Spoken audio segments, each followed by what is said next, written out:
मौला अब्बास की पहली जंग, मौला अब्बास वर्सेस कुरैब। करबला में मौला हजरत अब्बास को जंग की परमिशन नहीं दी गई। वो करबला में मौजूद थे लेकिन उन्होंने जंग नहीं की। इसके बाद भी यजीदी लश्कर हजरत अब्बास से इतना क्यों डरता था? हजरत अब्बास के नाम से इतनी दहशत और डर क्यों था? क्या हजरत अब्बास पहले किसी जंग में अपनी ताकत का जलवा दिखा चुके थे? जी हाँ, हजरत अब्बास एक जंग में सिर्फ एक ही हमला करके ये बता चुके थे कि हैदर का बेटा भी हैदर ही है, वो किसी से कम नहीं है। लेकिन वो कौन सी जंग थी जिसमें हजरत अब्बास ने अपनी सफलता का परचम लहराया था? हजरत मौला अब्बास की पहली जंग और पहली सफलता के बारे में आज की इस वीडियो में हम आपको बताने वाले हैं। हजरत मौला अब्बास की पहली जंग, जंग सफीन थी। इसमें एक तरफ 2.5 लाख का लश्कर था तो दूसरी तरफ मौला गाजी अब्बास। हजरत मौला अब्बास का पहला हमला ही ऐसा था जिसमें शामी लश्कर के बड़े बड़े धुरंधरों को डरा कर दिया था। 37वीं ईस्वी में जंग सफीन में हजरत अब्बास ने एक तरफ अपनी बहादुर सेना को देखा और दूसरी तरफ लश्कर को देखा। इमाम अली ने मुस्कुराकर फरमाया कि मेरा कौन सा बेटा जंग करेगा। बस इतना कहना था कि हजरत जाफर अली और हजरत आन बिल अली सामने आ गए। हजरत जाफर का आगे आना था। हजरत इमाम अली सलाम ने हजरत जाफर का माथा चूमा और फरमाया कि मेरे बेटे जाफर, आप अली के बेटे हैं। और एक तरफ है 2.5 लाख लश्कर। अगर मैं आपको इनसे मुकाबले के लिए भेजूं तो आपको 2.5 लाख कत्ल करने के लिए क्या क्या चाहिए? हजरत जफर ने एक नजर 2.5 लाख लश्कर की तरफ देखा और फरमाया, बाबा आप घोड़ा दे दीजिए, अपनी तलवार दे दीजिए। हजरत इमाम अली ने फरमाया, घोड़ा अपना दूंगा और तलवार भी अपनी दूंगा, इसके अलावा और आपको क्या चाहिए? हजरत जफर ने फरमाया, 1,500 का लश्कर दीजिए, मैं 2.5 लाख के लश्कर को नेस्ते नाबूद कर दूंगा। हजरत अली ने फरमाया, 1.5 लाख लश्कर भी दूंगा, अपना घोड़ा और तलवार भी दूंगा, लेकिन 2.5 लाख लश्कर कत्ल करने के लिए आपको कितना समय लगेगा? उनकी इस बात पर जाफर ने फरमाया, बाबा फजल की नमाज आप पढ़ चुके, लेकिन अगली नमाज पढ़कर आप मुसल्ला छोड़ेंगे नहीं कि मैं 2.5 लाख कत्ल करके वापस आ जाऊंगा। अगर मैं ऐसा करके आपके कदम न चूमूं तो मुझे आप अपना लाल न कहना। हजरत इमाम अली ने अपने बेटे की बहादुरी पर फक्र किया और फरमाया, मैं अपनी जरूरत को सलाम करता हूँ मगर मेरे पास इतना वक्त नहीं है।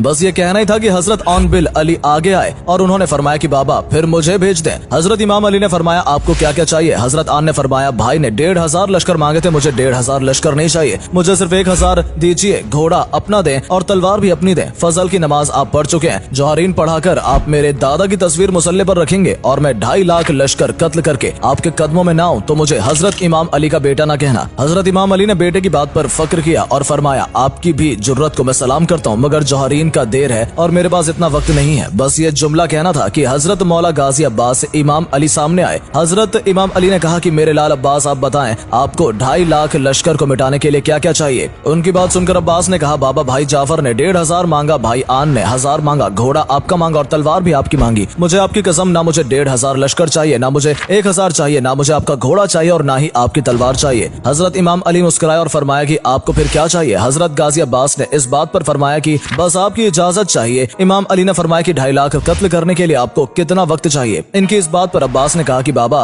आपकी कसम, मैं आपका बेटा हूँ, 2.5 लाख के लश्कर में जाऊंगा, पहली लाइन से उनके सर को काटता हुआ, लश्कर को चीरता हुआ आखिरी लाइन में चला जाऊंगा। आपके दुश्मनों की गर्दन जमीन पर गिरने से पहले मैं आखिरी का सिर ना उड़ा दूं तो मुझे अपना लाल न कहना। हजरत इमाम अली को हजरत अब्बास में अपना अक्स नजर आ रहा था। उन्होंने अब्बास को खेमे में ले जाकर खुद ही देर बाद खेमे का पर्दा उठा। दुनिया के निगाहों में इमाम अली के साथ हजरत अब्बास अली को देखा। हजरत इमाम अली की चादर अब्बास अली के कंधे पर देखी। इमाम अली ने अपने हाथों से अब्बास अली के घोड़े पर सवार किया। मौला अब्बास मैदान में आए और निकल पड़े युद्ध के लिए। इधर अब्बास अली अकेले थे और सामने थी 2.5 लाख की लश्कर सेना। उस वक्त हजरत अब्बास की उम्र 11 साल से 13 साल थी। इतिहास के जानकार बताते हैं कि 2.5 लाख का लश्कर था तो कुछ कहते हैं कि 1,20,000 की सेना थी। हजरत इमाम अली का बेटा पहली बार मैदान में आया था, लेकिन आपको जानकर हैरत होगी कि अब्बास को जंग की इजाजत नहीं मिली थी। इमाम अली ने उन्हें सिर्फ पहला हमला करने की इजाजत दी थी और इसलिए उन्हें मैदान में भेजा गया था। हजरत अब्बास अली 2.5 लाख लश्कर को मुखातिब करके फरमाते हैं, कोई जो मेरे मुकाबले आए, ये 2.5 लाख का लश्कर है, क्या है कोई जो मुझसे मुकाबला कर सके? 2.5 लाख लश्कर की सेना एक दूसरे को देख रही थी। वो कहने लगे कि कौन है ये लड़का जो 2.5 लाख को चुनौती दे रहा है? कौन है ये? इसे डर नहीं लगता? आखिर लश्कर में से कुरैब नाम का एक शख्स बाहर आता है। वो चलता चलता अब्बास अली के सामने आ जाता है और सामने आकर पूछता है, कौन हो तुम? हजरत अब्बास ने फरमाया, तुम कौन हो? अपना परिचय दो। कुरैब ने अपना परिचय दिया। कहा कि लश्कर की बड़ी बड़ी दीवारें मेरा रास्ता नहीं रोक पाती। मेरी तलवार की नोक ने अरब के बड़े बड़े पहाड़ों को चीर दिया है। अरब की माँ बच्चों को मेरे नाम लेकर डराकर सुलाती है। 1000 में से एक अकेला ही लड़ सकता हूँ। कुरैब ने अपना परिचय कुछ इस तरह से दिया कि सोचा कि अब्बास अली डर जाएगा, मैदान छोड़कर भाग जाएगा। बाद में हजरत अब्बास अली से कहता है कि अब तुम अपना परिचय दो, तुम कौन हो? हजरत अली के चेहरे पर न कोई डर था, न कोई खौफ था, न पसीना। अब्बास अली ने अपना परिचय देना शुरू किया। उसने चेहरे पर हल्की सी मुस्कुराहट लाकर कहा, तेरा नाम किसी सहराई औरत ने रखा है, मैं मलकाए तहतीर की दुआ हूँ। ऐसे पाक नाम तुझ जैसे गलीचों को नहीं बताए जाते। जब अब्बास अली ने फरमाया मैं मलकाए ततहीर की दुआ हूँ तो कुरैब हक्का बक्का रह गया और कहता है, तुम इमाम अली के बेटे बेटे हो? हजरत अब्बास अली फरमाते हैं, हाँ मैं अली असलम का बेटा हूँ। इस बात पर कुरैब ने कहा, पहले आपको कभी देखा नहीं? मौला गाजी अब्बास ने फरमाया, बाबा ने कभी पहले भेजा ही नहीं। कुरैब ने कहा, तुम पहली बार लड़ने आए हो? हजरत अब्बास ने फरमाया, हाँ पहली बार लड़ने आया हूँ। कुरैब ने पूछा, आप पहले कभी लड़े नहीं? इस बात पर अब्बास अली कहते हैं, नहीं पहले कभी नहीं लड़ा। कुरैब ने अगले ही लम्हे सोचा कि अगर ये पहली बार लड़ने आया है, चेहरा भी अली का है, लहजा भी अली का है, बोलना भी अली जैसा है, तो लड़ता भी अली जैसा ही होगा। अब कुरैब ने सोचा, मुझे वापस लौट जाना चाहिए। कुरैब ने आहिस्ता आहिस्ता कदम पीछे हटाना शुरू किया। कुरैब पीछे कदम ले ही रहा था और अब्बास अली का घोड़ा आगे कदम बढ़ा रहा था। फिर कुरैब रुक गया, अपने लश्कर की तरफ देखा और सोचा, वापस जाऊंगा तो सब हंसेंगे कि कुरैब इतना ताकतवर होकर एक बच्चे से डर गया। कुरैब ने अपनी तलवार निकाली और फिर रुक गया। मौला अब्बास ने फरमाया, आगे आओ, लड़ते क्यों नहीं हो? तुम तो अभी अभी कह रहे थे कि लश्कर की बड़ी बड़ी दीवारें भी तुम्हारा रास्ता नहीं रोकती। अरब के बड़े बड़े पहाड़ों को तुमने चीर दिया, तो आगे आओ, मुझसे मुकाबला करो। कुरैब को और कोई बहाना नहीं मिला तो कहता है, मैं तुमसे नहीं लड़ूंगा क्योंकि तुम अभी बच्चे हो। इतना कहना ही था कि मौला अब्बास अली सफीन की मिट्टी पर आए। कुरैब ने अब्बास अली पर तलवारों से हमला कर दिया। हजरत अब्बास ने उन वारों से बचकर कुरैब को गर्दन से पकड़कर नीचे फेंक दिया और कुरैब के सीने के पांव रखकर फरमाया, यहाँ हमारे घर में कोई भी छोटा नहीं होता, सारे अली हैं। हजरत अब्बास ने उसे एक और मौका दिया। कुरैब उठा। इधर अब्बास अली ने पीछे टीले पर खड़े हजरत चाचा को देखा। हजरत अब्बास ने फरमाया, चाचा मलिक, मेरा बादशाह कहाँ है? फिर उस टीले पर हजरत हुसैन आए। हजरत इमाम हुसैन ने सलाम में हाथ का इशारा किया। हजरत मौला गाजी अब्बास को इजाजत मिलनी थी कि इधर कुरैब ने अपनी पूरी ताकत से अब्बास अली पर हमला कर दिया। गाजी अब्बास ने अपनी तलवार से कुरैब के हमले को रोका और उसकी आंखों में देखा। अब्बास अली की आंखें देखकर कुरैब खौफ ज़्यादा हो गया।